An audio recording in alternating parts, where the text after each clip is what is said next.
Hi guys, it's me, just Landriscina again, and I have here one of my favorite movies of all time to convey you guys how awesome it is. This is a horror movie, but it can also be a psychological thriller as well. So, may I present to you for this year for Halloween 2023, this movie, Orphan, came out in 2009, and it stars Peter Sarsgaard as John, uh, Jeff Minga as Kate, and Isabel Furman as Esther, the main character on the cover here, and two kids.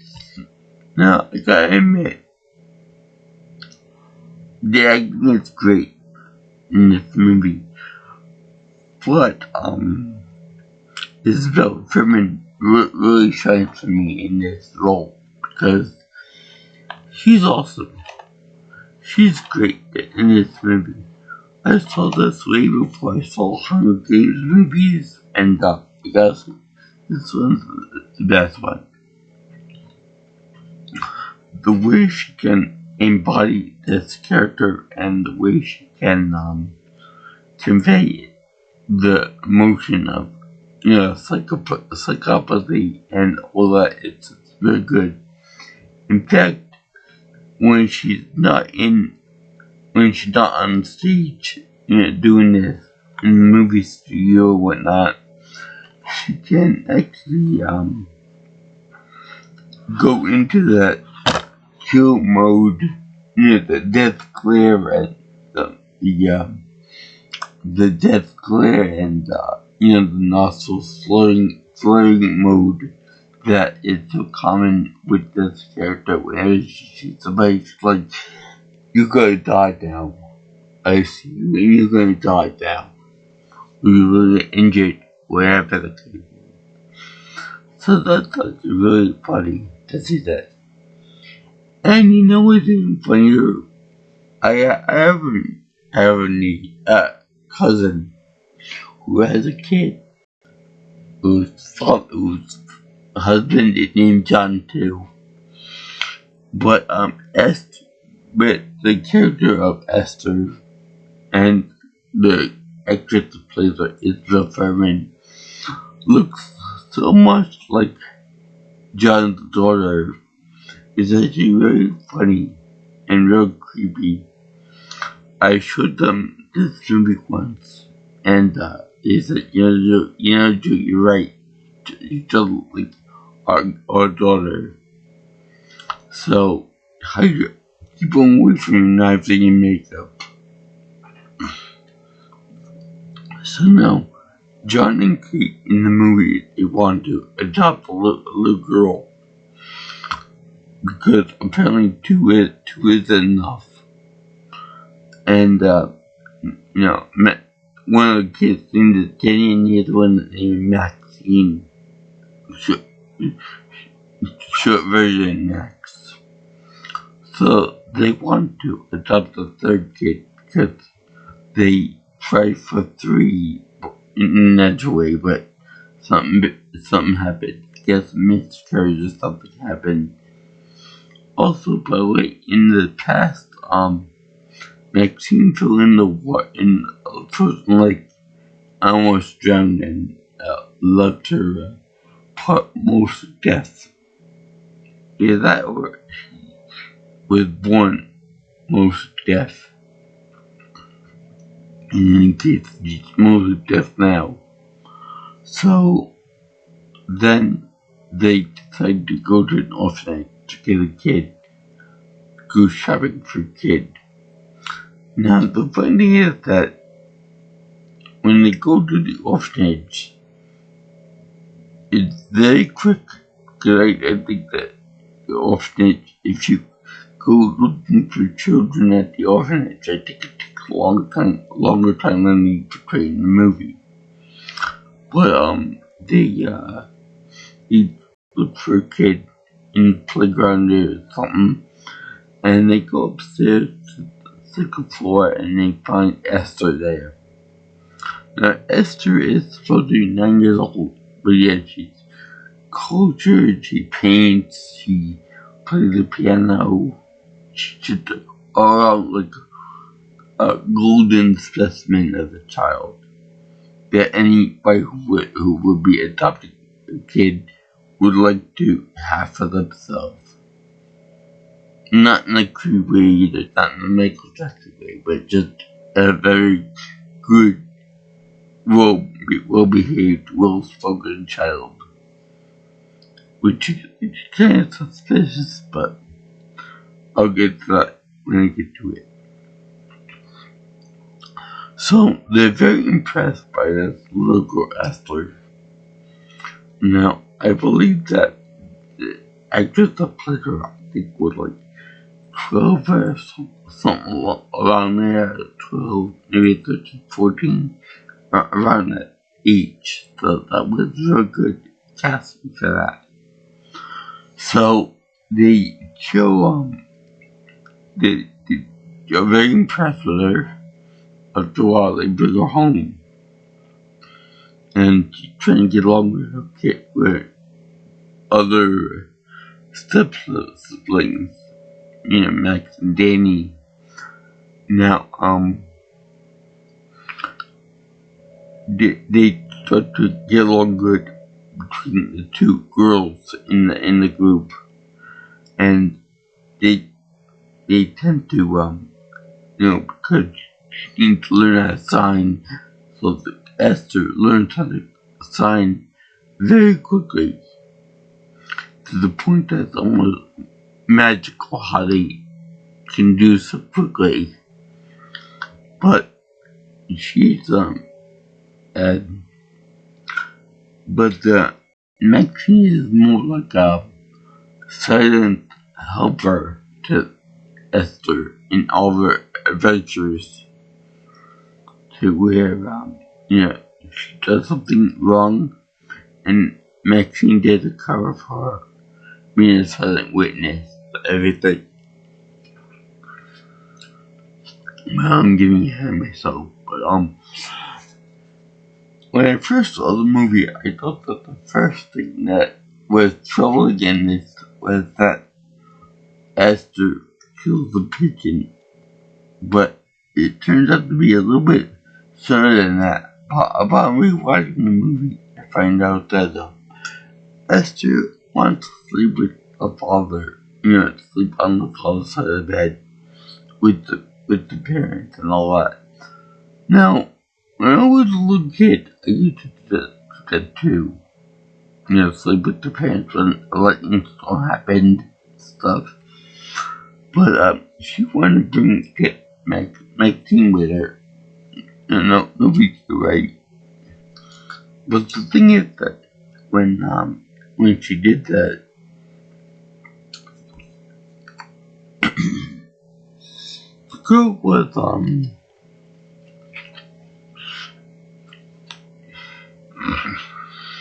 missing the fact that she specifically wanted to stay with her father was more a questionable thing. I want to sleep on Daddy's side. Now we'll get more into that later on, but for right now, let's sit with you. She wants to sleep with Daddy.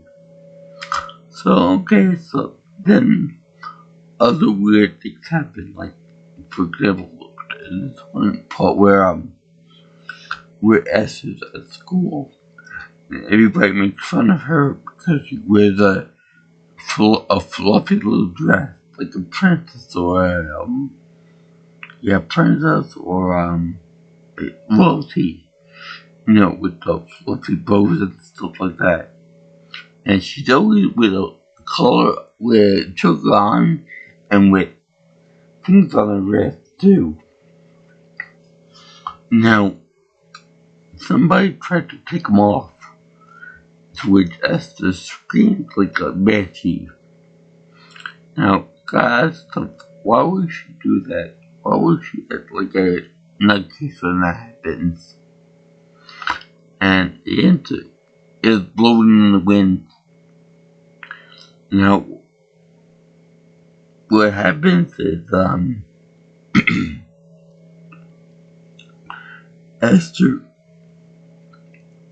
does hangs out with Maxine a lot, and everyone picks on her because of her Bible ways and her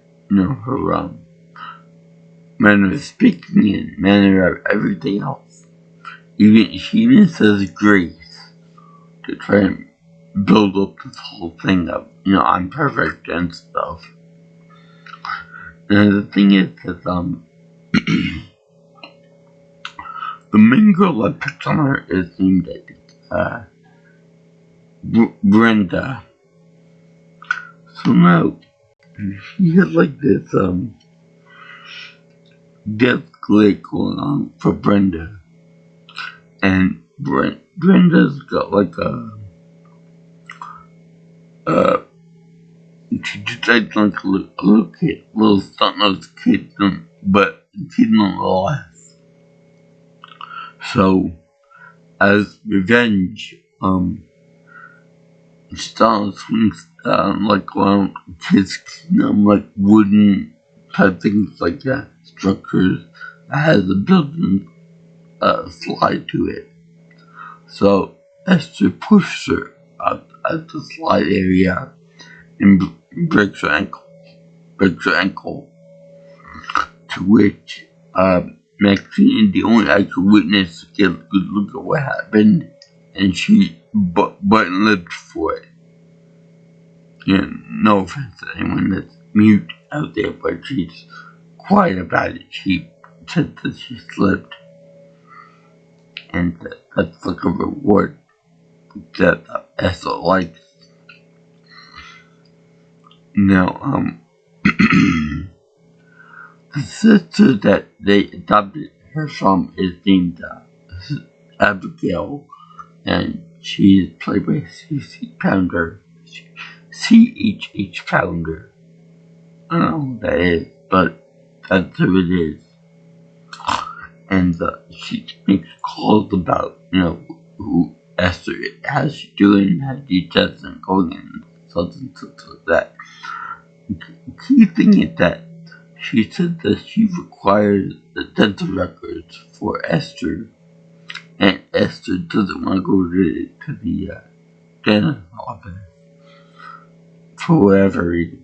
You assume that just because she's being a little kid, nobody wants to go to the dentist, even adults like me. But something else that goes wrong with Esther is that she's with Danny, Danny boy, and Danny shoots a pigeon with his paintball gun by mistake. So that's fine and dandy. But then she says, put the bird out of its misery, because otherwise it will starve to death with the injury it sustained. To where the kid says, I don't want to do it. It's still bleeding and stuff. So then Esther comes and takes a big old rock and just smashes the damn thing with blood going everywhere. While she's still in her doll-like clothing, mind you. So this is obviously something that's strange off about Esther, as most odd children movies go. There's always something that's not quite right about the little kid. And I'm glad that's a girl this time rather than a boy, because boys get too much flack for being, boys. So, then they talk about the whole thing with the nun. And the nun comes over for a visit. She has everything going and stuff. Because with Esther, everything always happens around her. Something gets stolen, Esther's around. It gets injured, Esther's always around. Something breaks, Esther's always around. So she's always in the vicinity, bad things happening. To which on the phone she tells her mother Kate what's what, and she has Maxine spy on them while they're talking and report to Esther. So there's something not quite right about it. There's more of advanced communication and advanced strategy going on with Esther. Now I'll get into that in a little bit too. Like when we go back to the cover sets, Esther, so sweet, so intelligent, so creative, so disturbed. Now, she ends up giving like sweet nothings into Mexican ear. Meanwhile, she threatens to that whatever the other kid sees, Danny, whatever he sees, he should keep quiet between the others, because if he does tell his parents about anything, she'll up. She has a razor to his neck, but she will actually cut off his hairless little prick before he knows what to do with it. Now this is kind of weird because first of all, there's a little girl holding a knife. Second of all, she didn't know what the sex organs are yet. Okay, and in the story, they show that John and Kate love each other very much, and that they have they make love with each other on occasion. To which Esther walks out on them when they're doing it. So Kate and John are like, oh man, damn it. I say, what the hell do you expect? You have young children in the room, in the house. What did you expect to happen? I mean, just that kind of thing in the bed, not in the bedroom, not in the kitchen, not in wherever else you're gonna do it. So, when the mother tried to explain to Esther what was going on, she said the mother and the father love each other very much, and then Esther said they fuck. Now, again, this is really weird because she has advanced knowledge of what that word means and how to use it. And Kate actually gets tried at that too. Now, very slowly, she ends up, Esther drives a wedge between Kate and her husband John, because during the course of the movie, Esther develops more of an affection for John, and she makes it sound like she's an innocent little sweet little princess. But Kate and Denny are starting to see her for what she really is. Well, not what she really is, but they do see that there's something unique about Esther. Which, by the way, the girl is supposed to be from Russia. But the name Esther is a Jewish name, I believe. So, how does that work? Well, unless she like a Russian Jew, whatever. But then she reads the Bible. So how does that work? Anyway, it's not really that really is too important for this. But they end up getting waged between them by Esther. So when the nun arrives to talk to the mother, on the way back, Esther and Maxine go try to distract the nun driving away and stuff. And when the nun gets out to check on Maxine, because she almost ran over, Esther comes up behind her and beams her in the head with a hammer. Now, she's unconscious and then could leave on by a big wet smack with the hammer over and over and over again. And the little girl had to drag her body over the edge of the road. Now, I wonder how somebody that young can pull somebody that big and that heavy. In any case, later on, she ends up being Mystic, the sister nun. And Maxine is over there. She knows what she did was wrong, and she knows that Esther was wrong, but she doesn't want to say anything because for Esther, and for good reason too. I'll get to that later. But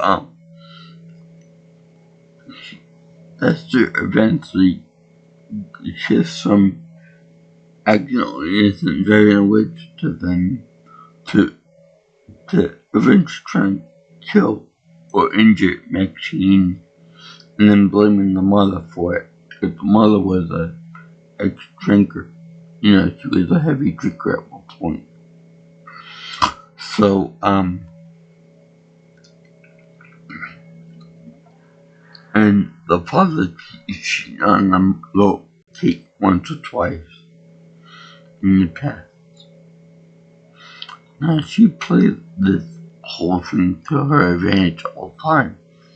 And she was showing him too. Bouquet of roses dedicated to the unborn kid that died in, childbirth or something. He was stillborn for 6 to 7 months, whatever the case is. So it's kind of a source of it for Kate. To leave on, the father tries to convince Esther into doing something nice for her, and she ends up cutting the roses and giving to her and holding away from her. Now this is a really touching moment, a really sad moment, because she knew exactly what she was doing to set the woman off,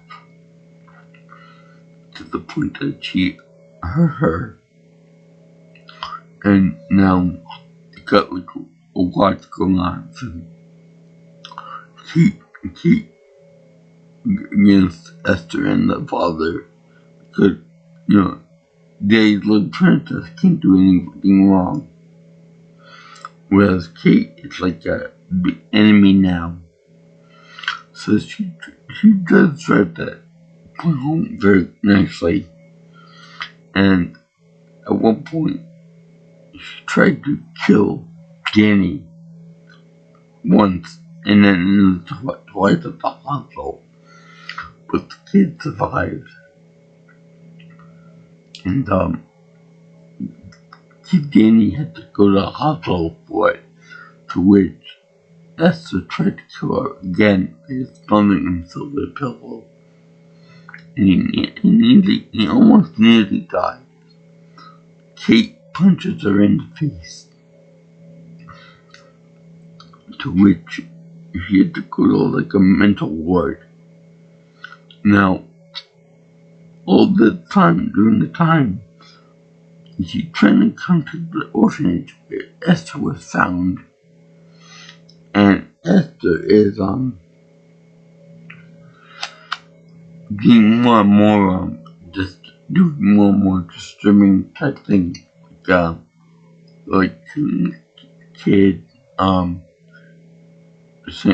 trying to kill both kids, trying to make it seem like Kate is mentally unprepared and stuff, and trying to make it seem like he's trying to hurt her and kill her and stuff like that.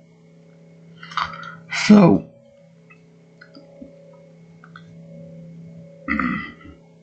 while this happens, Kate's out of the house. Esther tries to seduce a drunken John, and John is like, "But what the hell are you doing? You're all dressed in makeup. You're all giving fruit and cheese, and what the hell are you doing? You're all dressed pretty and stuff, you know." And so Esther tried to say, "Let me take care of you," and all of that. To which John said, "Get away from me, you're my little girl. Yeah, I'm not into that. I want to get arrested for pedophilia." It's not pedophilia. So, they show that,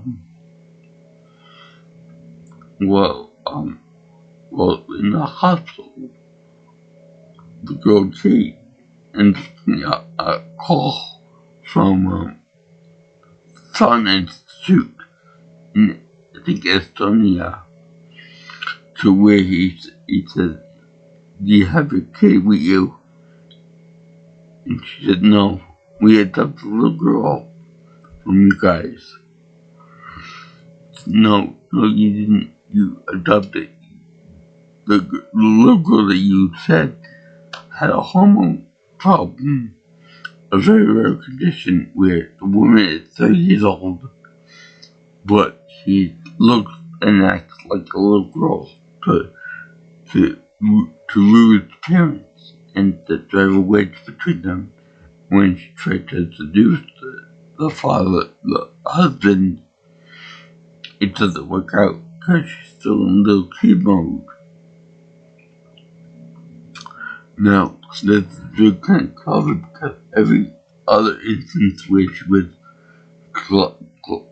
she acted way too old, she had too much knowledge about things that a normal little girl wouldn't have, like Orphan, and the fact that she gained knowledge at the piano and such, even though she needs to get trained by Kate. And she also said, it might be difficult for you to have, to love music so much and have a son who is not interested in it, and a daughter who can't even hear. So that's kind of like a twist in the knife. So, the guy says, "Get your kids out. Get your family out of there. Or otherwise Esther will lose the call to them."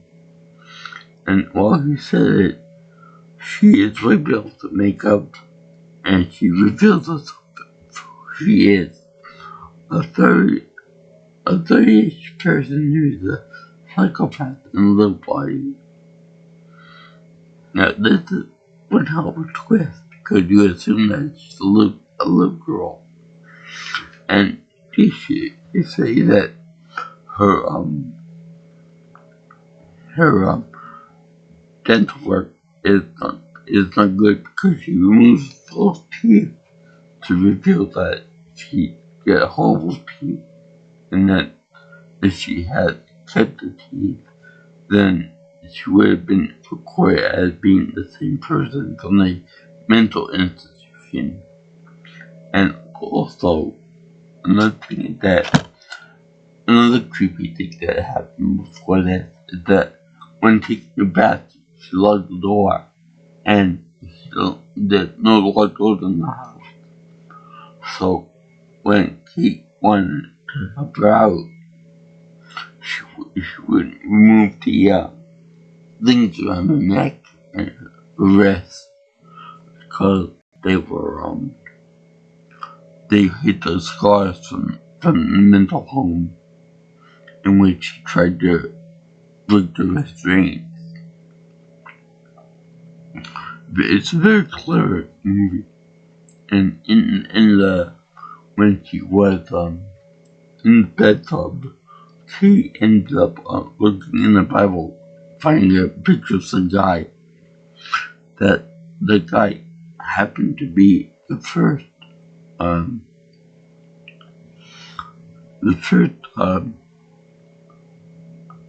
attempt at getting a lover from my husband, breaking up her family and stuff. So basically, Isabel Furman, who at the time was like less than 15 years old, had to act like an old woman, twice her age, at least, who was also impersonating a little girl younger than she was meant to be. Great acting. Great acting. So, in the course of the movie, Esther is found out and goes on King Street, kills John, goes up to Maxine, and all during this time, he is racing home and crashes to the front door with the car. And then they hunt each other. All three people are trying to hunt each other down in the house. And it all ends up outside in the pond where Esther and Kate are fighting in the water on top of the lake. The frozen lake. Maxine shoots a pistol at the ice covered ground. It's called ice covered water, and then the girl missed two women fighting, and they fall through the ice, and they have a fight there too. Now, he ends up kicking Esther down, but Esther gets picked up last minute, and the little girl is running toward her mother on the icy water. Now, even though she said to go away, back up. Now, this is funny because I would think that her feet and her face would be freezing right at this point, but no. So then Esther comes up behind her with the knife behind her back and says, "Mommy, please help me." So then the woman says, "I am not your fucking mother," and then kicks her so hard it breaks her neck, and Esther sinks to the bottom of the ocean of the water. What a great movie! This movie, 10 stars, is awesome. I love it. And I heard good things about Orphan just killed a prequel. And during the credit sequence, they show Esther's filling out paperwork, doing the blood work and all that to come to America and stuff. So it was a good movie. I think if watching the movie on Orphan, great movie, and it said something that's wrong with Esther. Oh yeah, it is something wrong with Esther, right? So, I did this for Halloween 2023, and I did enjoy the movie somewhat. Somewhere there to it. In fact, thinking about using this video, this footage and whatnot, to twist the nerve from the Kill Bill movie, Volume 1, I believe, or Volume 2, whichever it was.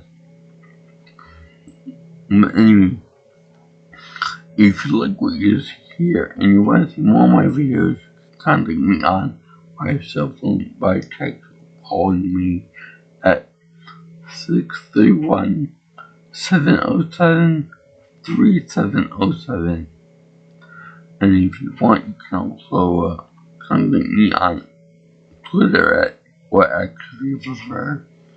And my number is, and my tag is P Milton Pro at P Milton Pro. Also, you can get me on my regular email at JJ's Viewing Channel at gmail.com. So, I want to salute you guys who enjoyed this movie, and the women too. And aloha, guys and girls out there in the land. Oh yeah, also, I should mention that this takes place because of the kid that was in an orphanage.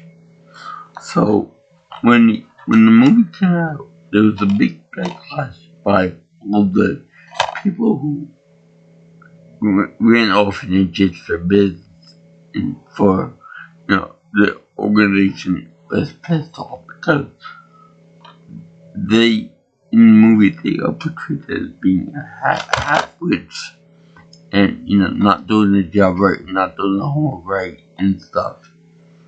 Allowing a little psychopathic bitch to be adopted by a family and stuff, rather than doing their jobs and whatnot. So there was a bit of controversy with the movie. So anyway, I enjoyed this movie a lot. In my top 100 movies of all time. So aloha, guys, and have fun with it.